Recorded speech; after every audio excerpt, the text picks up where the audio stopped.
Just a second. Setting it up.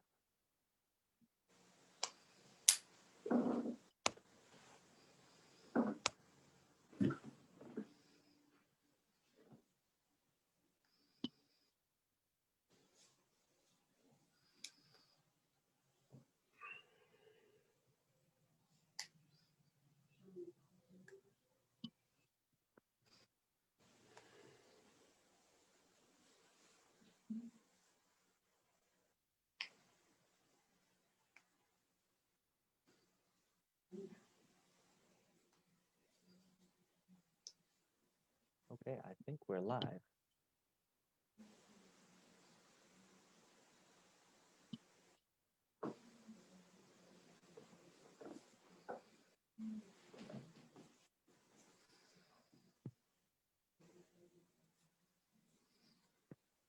Yeah, I believe we are live. Wow, okay.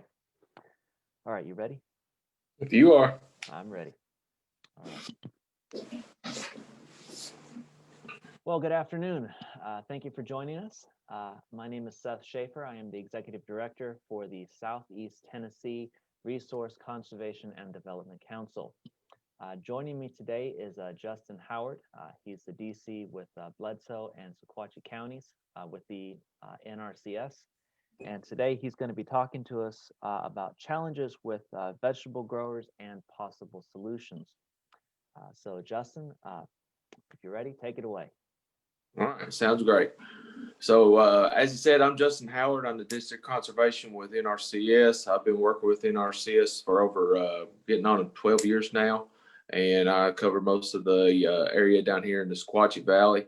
I've had a lot of experience working against the counties, but getting a new experience and working with some vegetable row croppers around here. We're going to go over a few things that we've seen working with them and some things that we're trying to do to help them in their operation to hopefully make it more profitable while working alongside of them and not trying to hinder their operations, but work alongside of them. And that's the biggest thing we want to do within our CS is helping people help the land. If we can, we'll go into my second slide and we'll see if our technology works on this. We've had a few technical problems with transferring files and different things, but we'll see if this video will go through. It's a YouTube video that shows you what a raindrop could do to the soil and how much it can disperse it.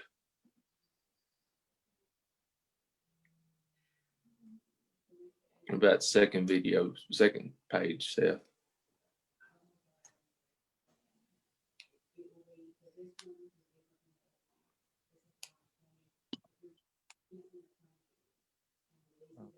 Copy that.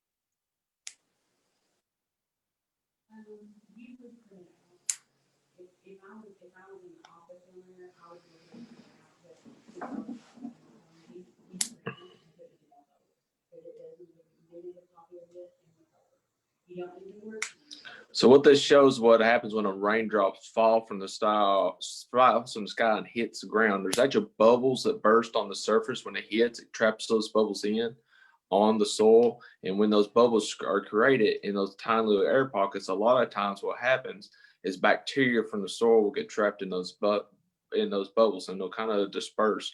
A raindrop is kind of like a bomb hitting the ground from the sky on a microscopic level. And this picture kind of shows you, it's a bad picture because it shows this other video. It actually shows you the different ways that how far that rain and those particles can be dispersed, which is a huge problem with vegetable growers because you can have soil bacteria that can get on there and hurt production. You actually can have soil that gets on the leaves and actually can kill the plant. There's a lot of different things that can come from that and actually be hindrance on the production of what a vegetable grower will go through. So this is some of the things that we're trying to fight against, soil-borne diseases that come with vegetable growers. And a lot of times these vegetable growers grow on plastic, but still you can still have some of the soil-borne disease on it because it's the plastic, the raindrops on these systems can actually disperse quite a distance and up to feet in distance. So that's something that we trying to help with on these systems, and a few ideas, and we'll show you some other issues that are going on with these systems that we see out in the field. Once we get back to that PowerPoint.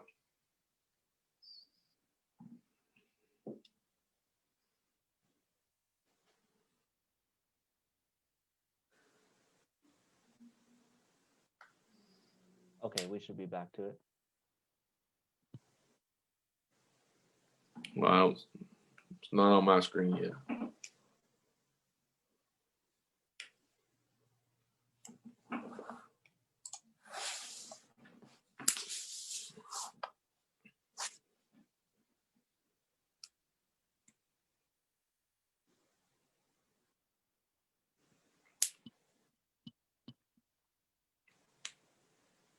Right now, we just see the YouTube video up on us. So yeah, that's what I'm seeing.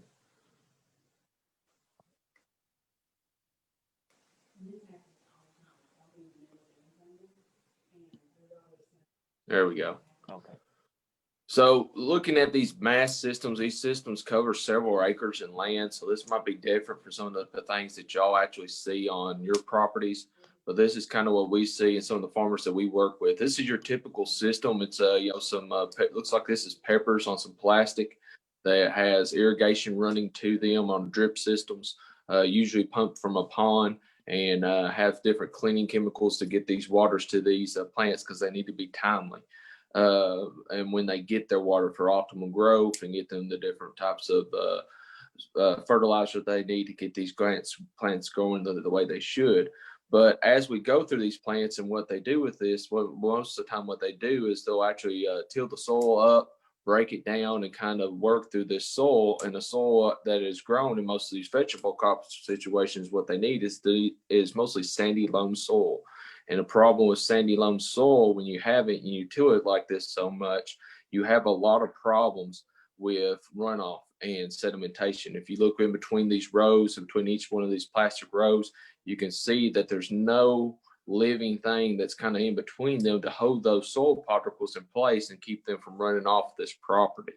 And as the water falls, like that raindrop, and you have millions of those water drops hitting that raindrop, what happens is you have a problem with runoff, and it takes all that soil and transports it usually into our streams.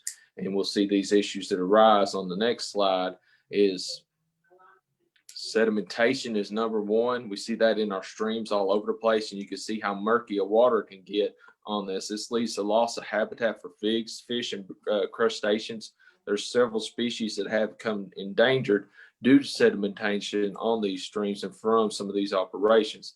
Not only that, we see some chemicals and fertilizers that get leached out at the same time with these soils. It's carried over with the soil particles, and they can also go into, if they're not applied correctly, which most of our farmers we have up here do a wonderful job with their chemicals.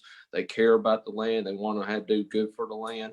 And we don't have a whole lot of problems with this. But if you go off of that label, you have too much of a soil residual with the chemicals in it, and that can lead to a huge fish kill. And we've seen that happen a couple of times on the plateau. Let's go with our next slide. Is there anything else going on with this? We also can see that the way that this land is laid out with this is actually running against the grade of the land. You can see how these plants are running longitudinally with the field instead of perpendicular with the field. So as the rain hits this, there's nothing to slow it down or keep that from running straight down and gaining a lot of velocity on this either. And you also see your spray rows on this as well in between these. This huge space that you see in the middle is often used by farmers either to cultivate or do different things. So in between the rows, spray these different plants if they need to. And that's huge areas that are exposed and don't have anything actively growing on it. So these areas, as you see on this next slide, kind of these arrows are pointing to, all these areas are just exposed, and it's just like in between the rows. And as you see with this, there's nothing that keeps that soil from running off. And we're trying to help farmers come up with some better ideas on how to do this. So let's look over to the next slide. Now, what's better about this this one is what you see is it's actually running with the contour of the land. The way that this landowner laid it out is different than what the other one did. He's got his rows running with the longitude, so when the rain comes down, it won't go straight down the hill. It'd have to hit the plastic and then run out on the sides.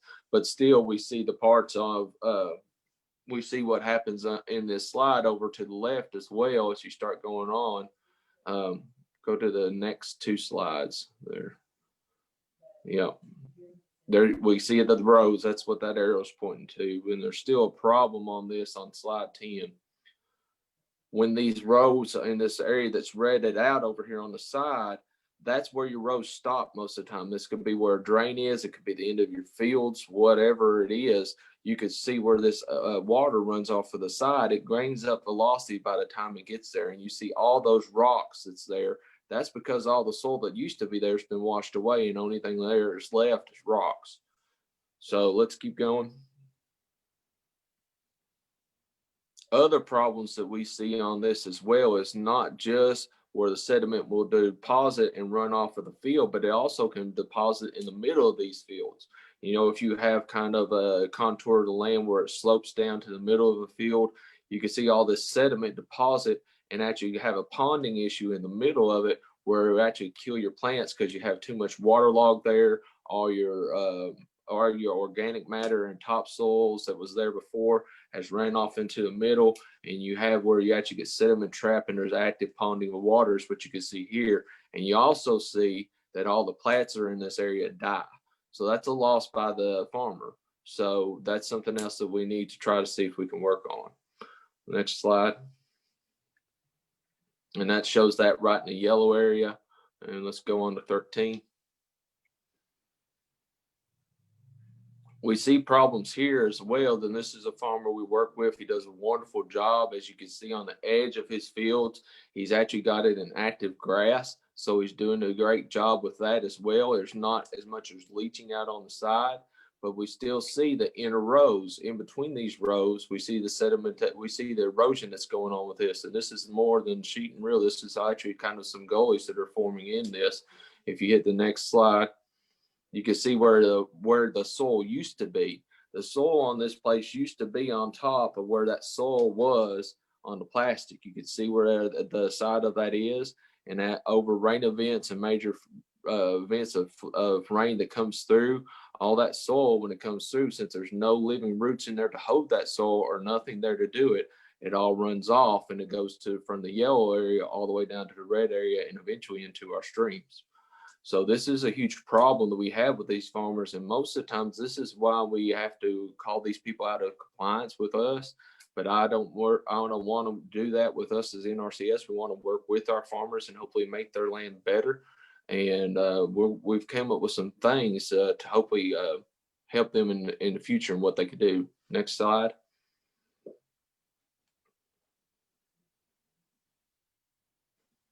So this is a typical overview, like a drone view, I guess you could say, or this is where actually an airplane flew over the property of this place and took shots of this and showing you what this area looks like and showing you the plastics on this. This is several acres on this place, and you can actually see in the middle, towards the middle part of the bottom of the stream, where there's actually been a gully that's formed off this, and you can see all the active erosion that's coming off of this field and how it looks like almost like a bomb's gone off on it.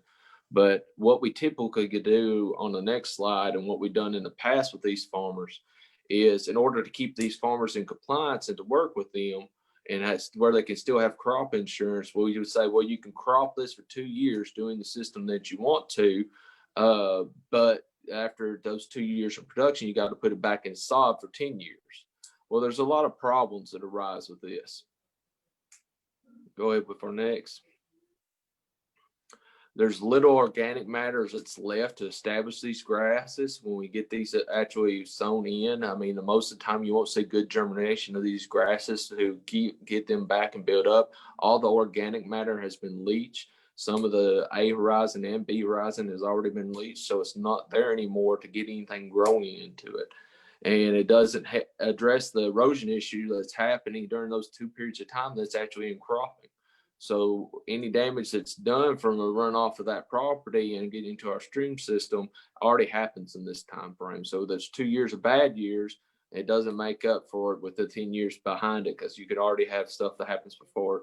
And the thing I don't like about it the most is that it takes a farmer in this acres out of production for 10 years. That's not something we need. What every single one of us like to eat. We eat, last time I checked, 3 times a day. So what we want to do with these farmers is work with them and hopefully keep this acre in production.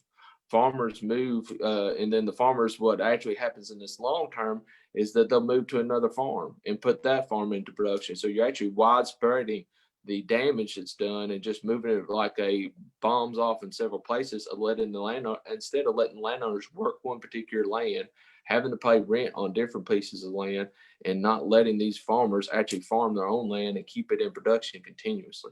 So we're going to try to work with these farmers, and here's some of the ways that we've come up with, ways that we thought about doing this with farmers. And there's 2 different approaches to do with this. This is a typical plan of what we would do with these landowners, that we can do to help address them. These boxes and polygons kind of show what we would do on these property, and we can do this on a wide scale. There's cost share available through NRCS for this right now. As you see the purple rows, what they would be, that's your spray rows. What we would do is we would put those in a permanent vegetation, almost where they permanent grass strips, where you can keep production on those, and that way there's no erosion happening on all of those properties. That's less mud and caking on the farmers and on their equipment.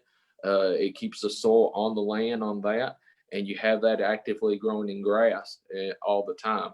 Then what we can also do on this is we'll take the borders, which you see is the red outline polygon, and sew them into a field border, because this is usually high traffic areas where farmers are moving equipment all the time. So we'll put a field border in there with grass that keeps a buffer kind of going between us and the system before it goes out into the soil.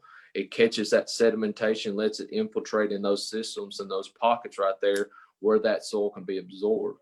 The other thing that we can do is we can, if you see the black polygons kind of on this sheet, those are where actually you have gullies that form in these properties. These properties are not flat. These have hills just like any other place has. And if you see on these hills that these people have, you want to keep those areas that won't ever be in production, keep them in grass. If you keep those in grass in those areas, you're not going to have breakaways of your plastic. You can lift up your plastic and stuff like that, and we can actually pay to keep those areas in grass. The other thing that we need to do on these properties that help these landowners probably the most is pollinator habitats. Most of the pollinator habitats that we have most of the pollinators that we have with farmers in this area are natural pollinators. They're not usually honeybee species. They're ground dwelling pollinators.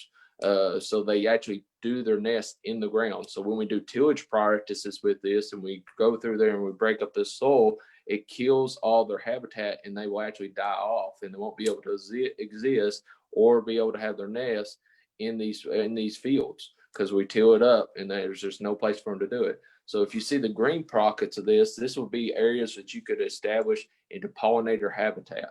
And so those are kind of the different things that we can do on one side of this scenario. So let's show you some pictures of what this will actually look with. So this is what we're trying to get at. Farmers, most of the time, I don't like to hinder farmers. I like to work with them. The ideal situation with this, so farmers, is to get them off of plastic, because plastic is a huge expense for them, but that's not realistic for all farmers, and each farmer is different in what they do in their operation. So sometimes we'll have to work with farmers that still need to run plastic, and that's fine. We want to catch the runoff and the rain that comes off this before it gets in there. Best way that we can do that is do inter-row interseeding. As you see on the picture on the far right, we can do kind of a spreading, a broadcasting of grass in between it. There's different species that we've identified that are low-growing grasses that will not creep over with their root systems into the plastic. And this species is called creeping red fescue. And it will not actually go into this side of where your cash crop is going, and you'll have something that's going to catch that erosion before it gets off and runs off of the properties we seen in the previous pictures. And if you see the other picture on the bottom left over here, This is where we're talking about actually having permanent permanent grass on the spray rows. This is a common practice of what they call contour farming, where you actually have some part of the land's in production and some part of it not in production, where it's actually in sod. What this allows is infiltration to happen and runoff to slow down as it goes down off the side of a property. So as runoff is running off the side, it's going to hit these grass buffers where the spray rows are, and that allows for that root system of the grass to stop it, to slow it down, and allow that grass to infiltrate and allow less runoff of these soils. Let's go with the next one. And when I talk about pollinator habitat is what I did in the other one, this is what we're talking about this here. There's different native grass species that we have here that NRCS has identified, and we have broken it up into 9 different forage species that grow in every part of the growing season. And we're talking about from early spring to late spring, all the way into summer and to early fall. We have 3 different forbs that will grow in each one of these time periods. So this will allow pollinators to be actively living and having nestings in the ground in this period. And then also it would actually have some types of food for them when you're not in production. So they won't actually leave your field. They'll stay in there year round. Now, this is a huge thing. Pollination is a huge thing for when you have squash and cucumbers that are growing in your property that have to have pollination in order to have great production. So if we can have these little buffers on the side of the fields where we don't have production at, where we're not going to be driving through with high traffic areas, this is a nice little additive that we can do to help keeping pollinators on our property and actually help farmers increase their production. Because when you have good pollination with those squash and cucumbers, the numbers and statistics that show that your production increases and your product is better in the long run. So let's go with our next slide and talk about our second scenario that we've been working with. Now, this is something that we're kind of testing out and working with a couple of farmers to see how this works. It's a multi-system cover crop in dormant seasons. You've heard of this happen, no doubt, probably with row croppers. This will be more your soybean farmers, your corn growers, and even your wheat growers, where in the times that they are not having production, what they do is they sow a multi-species different up to 7 species of grasses and forbs onto the area when nothing else is growing. So when your cash crop is not growing, you go in and sow what these multi-species cover crops, and this is what they look like. 22. There you go. You'll have some grass in there and you have some forbs in there. And it just grows in the wintertime when nothing else is growing. You couldn't do this every year if you wanted to do with plastic, but hopefully we can get to the point where we don't have any plastic and we can actually get into where we can do a minimal tillage, maybe a strip tillage like they have done with tobacco up north with farmers, and have this huge layer of dormant season cover crops to help us get into a situation where there's no tillage situation on this with vegetable growers. And the great thing about these multi-species cover crops is what you see in the next 2 slides. Root systems. Root systems are key to have infiltration instead of runoff. You can have different types of straw and stuff like that and put it on a piece of property, but if you don't have roots to actually allow that water to infiltrate, and actually as they die over time and they decompose, that allows that water to fill the gaps of where these different root structures are and also go through. Actually, this slide shows different types of root structures that we have, with a grass on the far left side and the way it roots go. And then on the other 4, it shows you different types of legumes and how they grow, and actually have some nitrogen fixation that goes on, and how each one of these root systems breaks up the structure of this soil.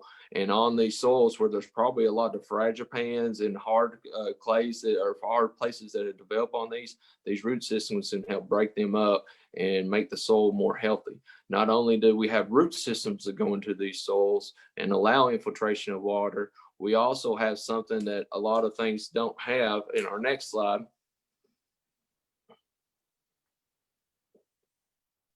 Active covers.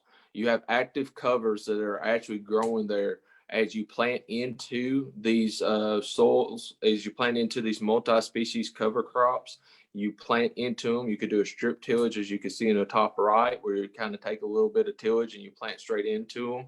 And you could do this. They've done it with tobacco and have pretty good numbers from it. And you can modify your equipment to actually make this run. It's not a new piece of equipment that you would have to buy.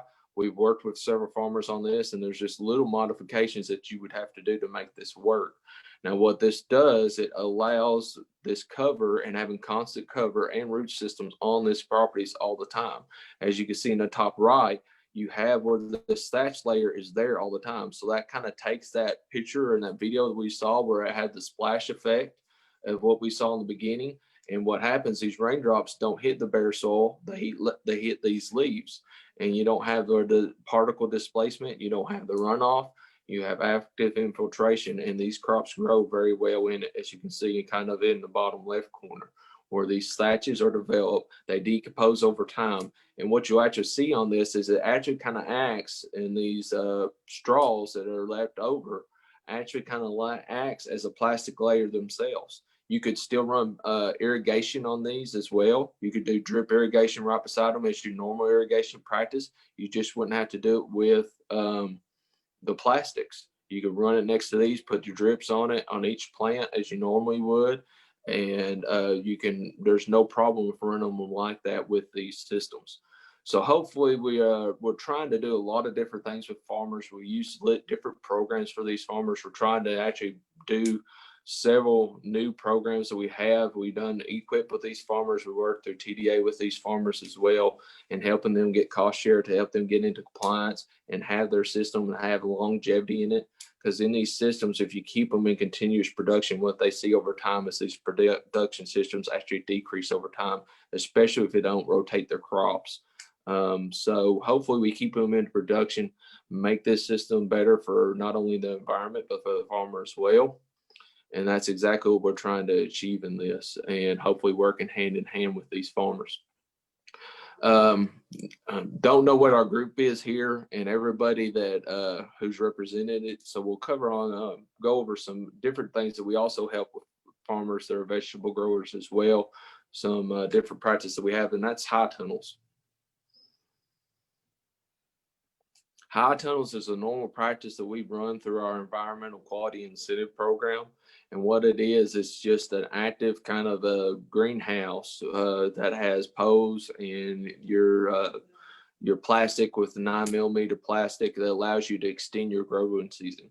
Normally, the maximum size that we can do on these are about a 30 by 100 per field. But what this allows farmers to do, it lets them hit different markets in different times. You can have active growing tomatoes earlier than what anybody else does, because this plastic allows you to do that. You can have extended growing times of when you have everybody else is coming out of production.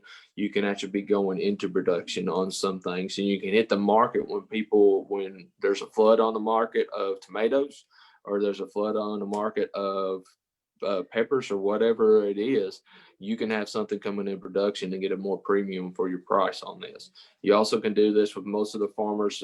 I like having a garden growing on my property, and these are excellent little things to have for the people who just have a garden in their backyard. And we have several people that sign up for these. Now, the catch that we have with these high tunnels, everything that we do has a cost and effect. So when you put these high tunnel systems in, they're usually in one system and they stay at the same place. And when you have these systems that stay in the same place, you have a couple of problems that come up to you. You can see high levels of salts build up in the soil. And you also can see nematode problems that come through with the systems and actually decrease your production over a time period. And I'm talking about after 5-10 year period times. These are little problems that we've seen that farmers have. The huge thing to prevent that is make sure you have soil additives that you're putting into these, different organic matter that you're adding to the soil, not just always tilling it up. And also rotating your crops within the high tunnel, moving it around, having different crops, rotating different crops in and out, not having the same crop production in it all the time, as you can kind of see in the bottom picture here of what it shows. Rotate these crops around, have different crops growing at different times. And you can see actually people who do this don't have to change the soil, don't have to move their system around, where it can be very it could be bad for the high tunnel itself, where I've seen people that's tried to drag them and move them to a different soil, and they actually end up bending the rods. It would keep you from having to tear it down and rebuild it in a different place. So if you actually rotate your crops, add soil organics into these, you'll see better production. You won't have to rotate your high tunnel around. So these are high tunnels are a wonderful thing we have. We can help farmers sign up for these. And this is the kind of things we're trying to do with vegetable growers and increase their production on their farm. I guess the next part will be our questioning slide. I don't know if we can do that, Seth, with this group and going live, but we normally wouldn't this time. Okay. Yeah, I'm not sure how many people are watching right now. I don't have that availability on me. Well, if nothing else, if we can't get like a little type or a chat going on any of that stuff, and people might want to ask questions on any of these, they're more welcome to. If not, they can actually email me on this if they would rather.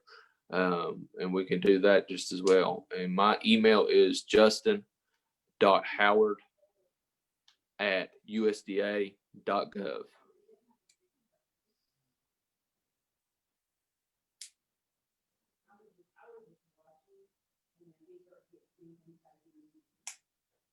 Jeff, maybe you got a question on any of this that you might want to cover, or maybe go in more detail about. Yes. Okay. So I do have one question. I'm going to back up the slides here. If I can find. Okay, here we go. So, all right. So I know for myself, I grow a decent amount of strawberries every year, and so I know for me, I would definitely like to get away from having to till or plow the soil, then disc it, till it again, Right. make sure all the residue is broken down enough so then I can go through with my bed maker and lay down plastic rows. Right. With strawberries or some of these other very long-term crops like onions as well, if you're looking at it from the standpoint of being certified organic, I can't spray and kill a cover crop. I can crimp Right. it. But is there a way to do strawberries in a no-till system like this slide here is showing? Yeah, strawberries are tricky because especially if you're wanting to do the organic thing, it depends on the scale that we're talking about here. Scale is always key. So if we're talking about a few strawberries going over 300 feet, there's a couple of different things people have done in the past to keep them to have that organic certificate that you talked about. The number one thing that they'll do is they'll crimp that grass that's in it. Is they'll go through and actually have a crimper on this, and I don't have a picture of a crimper, and I apologize for that. But a crimper is basically a big thing that has different ridges in it, kind of like you see on your tire on this, but it's a barrel that goes across the whole property, and those ridges run over these cover crops and crimps it down, and kind of breaks up that sod on it. Being careful on species selection is really big on that, Seth, on which different species you have on that you're putting in these cover crops. That way, when you go through and crimp it down, it dies and it won't come back. So you have to be careful on your species selection. The other thing that people have done on this after they've done this rowing and crimping and stuff like that to make sure the grass has died is they'll actually put a plastic over it on this on smaller scale operations and allow that heat to kill the grass. The only bad side on that is that if you get that temperature up too hot and have it over an extended period of time, you're actually going to kill the healthy microbes that are in the soil that's doing a lot of your cation exchange, that's breaking down that microbial activity and breaking down that straw and bringing it into that soil system. So you have to be careful of how long you have that plastic on it. But anytime that you're going into a system that is purely, there's a crimper. There you go. Anytime you're going into a system that is organic certified, you have to change it up a little bit. But I have seen people that have done these and made it work. Okay. Thank you. That's a good point. I didn't think about to go in that side of things. And that brings up an interesting point too that's going on with a lot of these a lot of these growers that we've seen, and I'm talking to these farmers individually on these row cropping situations, is that a lot of them are starting to run out of jugs. And what I mean by that is that the chemicals that they use and the fungicides that they use and the different things that they use to help their production and stay in production, and the disease and competition and issues that come up, they're running out of jugs that are effective on these situations. And that's because it's been used time and time again on these farms, on these crops, and the things that are there that are causing the problem is actually starting to build up a resistance to it. And it's not having the same effect it has. That's another point that shows and kind of points of where we want to have some type of active growing system in this, because that helps break down these different types of fungicides that we see, these different types of pesticides or pests that we see in these, and you have it in there, it actually breaks that cycle and that life cycle of those, and actually decreases the problems of this. So those multi-species cover crops can help with all those things, and they actually can break down the residual of pesticides in the soil. So there's a lot of good information on this and a lot of good things that we're seeing out of them. So where can a person go to find out more information on different types of cover crops that they can put down for their area? Like, let's say they're here in and up on the mountain, or they're here in the valley in Tennessee, and they're looking for cover crops that'll help break up a pest cycle or help break up compaction in the soil or add nitrogen. Are there resources that they can go and read up and learn about these types of cover crops? Yeah, there's stuff that you can go and search on this. There's a lot of people that are doing this. There's a lot of good stuff on Coffee County and that they're doing with these. There's actually a Tennessee NRC there's a success stories that come through on Tennessee and the soil conservation districts on there that they have, and they talk about and interview different farmers and what they're doing on their operations. So those are always really neat to watch. They're about 30-minute segments, talks about different people in their operations and what they're doing. But if you're looking at certain species selection on this and different things that you're going through, I would encourage everybody to talk to your local district conservationist, because each system and each field, even the field themselves that have different types of soil types, needs to have a different species selection for it sometimes. And each crop that you might be producing has different things that go into play on this that would lead to different selection of species for this cover crop. So I say there's probably literature out on selecting these somewhere, but probably the best thing to do is talk to the experts on making the best selection for your farm. You know, we have cost share available for this, but if that's something that landowners is not interested in, we also give technical assistance.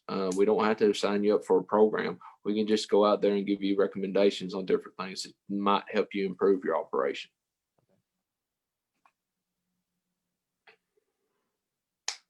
So when applying a cover crop, I'm trying to find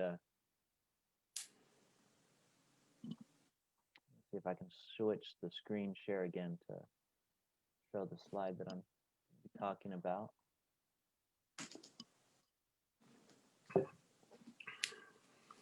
All right, so on slide 19 that you were talking about, showing the different beds being made and the cover crops growing in between them.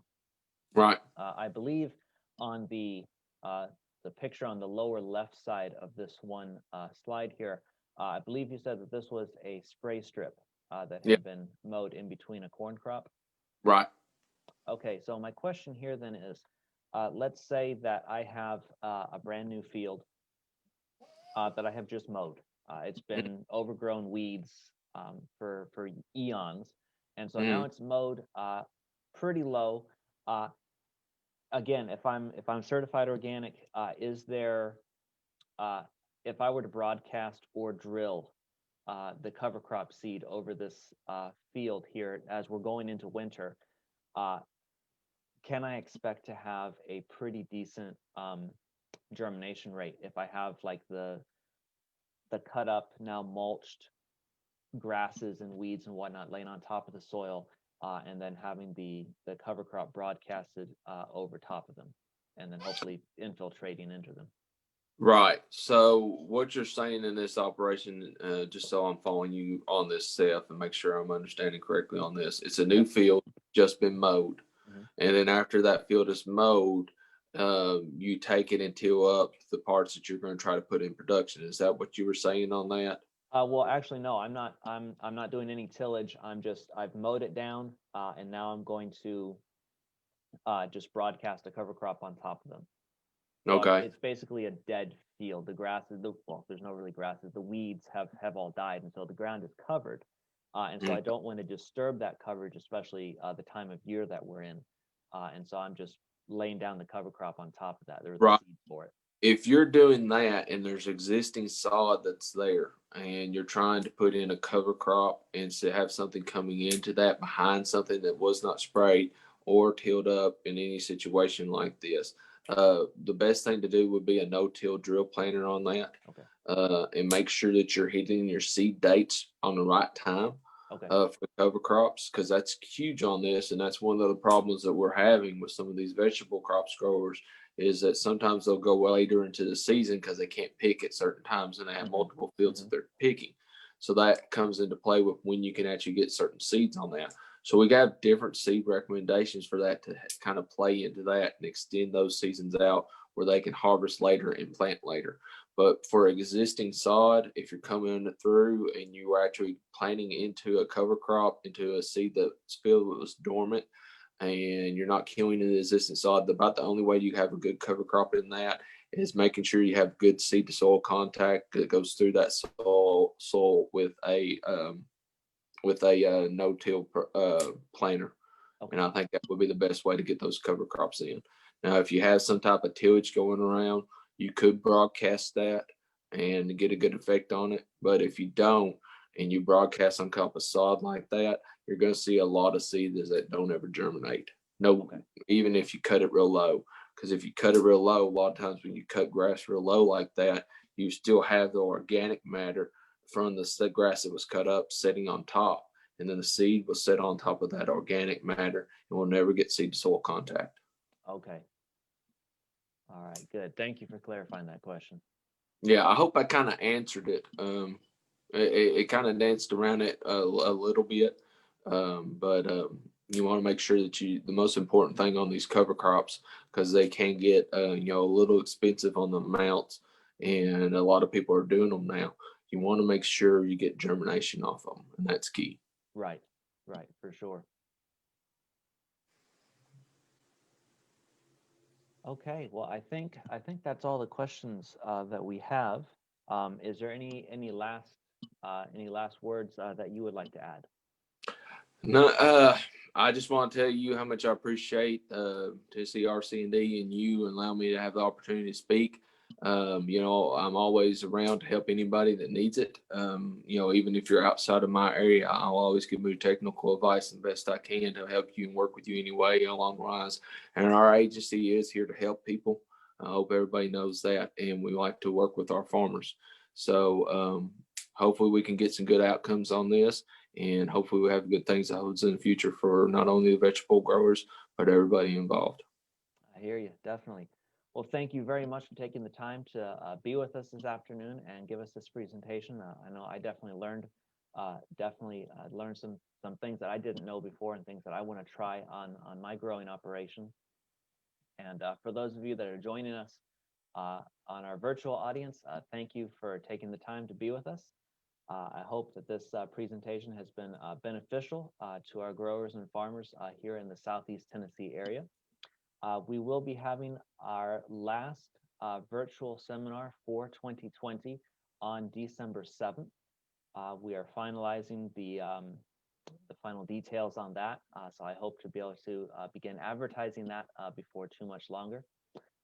So definitely thank you for joining us, and we'll catch you again on December 7th.